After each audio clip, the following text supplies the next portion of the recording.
Guys চলে এসেছি মাছ ধরতে। রাস্তার অবস্থা খুবই খারাপ আমরা জানি, কিন্তু কিছু করার নেই। বললো ভাই চলো যাই, এখন যাচ্ছি।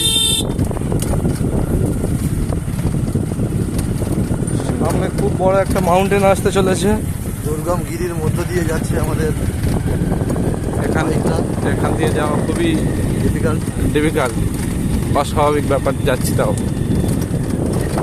দিনের বেলা বলে যাচ্ছি। আমাদের চালক ম্যাট ভাই যেখানে 10 বছরের প্রশিক্ষণ প্রাপ্ত। পৃথিবীর ওয়ার্ল্ড ফেমাস সব থেকে বড় বড় বিগ সাইজের কিং কোবরা এখানে পাওয়া যায়।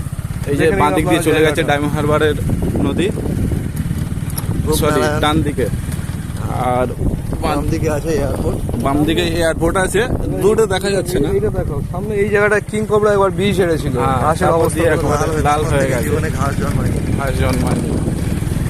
ঠিক আছে, ওয়েদার খুবই ভালো, আকাশের ওয়েদার দেখতে পাচ্ছ। এই যে আচ্ছা আমরা আছি এই যে ওই কয়েকটা পাত্তা করে মিলে ওই কি করছে যাচ্ছি। দেখো আমরা দেখতে নাও। এই একটা আছে আমাদের চালক। হ্যালো। হ্যালো বলে। আচ্ছা আমাদের আরেকটা টিম আছে গাইস, আপনারা সঙ্গে থাকবেন, ঠিক আছে? আরে খুবই তাড়াতাড়ি। হ্যাঁ হ্যাঁ এই যে হ্যালো ঠিক আছে, আমাদের আরেকটা টিম আছে সামনে দাঁড়িয়ে আছে, পাত্তা করতে অপেক্ষা করছে। পাত্তা খাচ্ছিল। দাদারা পাত্তা খাচ্ছিল হয়তো, ঠিক আছে? এই যে দাদারা ফাঁকিও দেখাচ্ছে। এটার মানেটা কি জানি না, আপনারা জানলে সেই বিষাক্ত বলে দেবেন কিং দাদা কোবরা যেটা গাইস। বিষ ছেড়ে পুরো লাল করে দিয়েছিল। ঠিক আছে, ওই হচ্ছে কি বলে আমাদের জল ডাড়া, জলে নামবে। আর এই হলো কিং কোবরা। এই যে এই যে কিং কোবরা। আর এই হলো সেই ইয়ে খুশি মোড়া। খুশি মোড়া।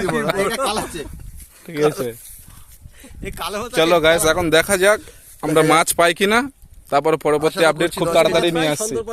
সন্ধ্যের খুব পরে আবার তাড়াতাড়ি। ভিডিও আপলোড হবে। হ্যাঁ আমরা খুব তাড়াতাড়ি লাইভে আসছি, খুব তাড়াতাড়ি। হ্যাঁ খুব তাড়াতাড়ি আমরা চলে আসবো লাইভে।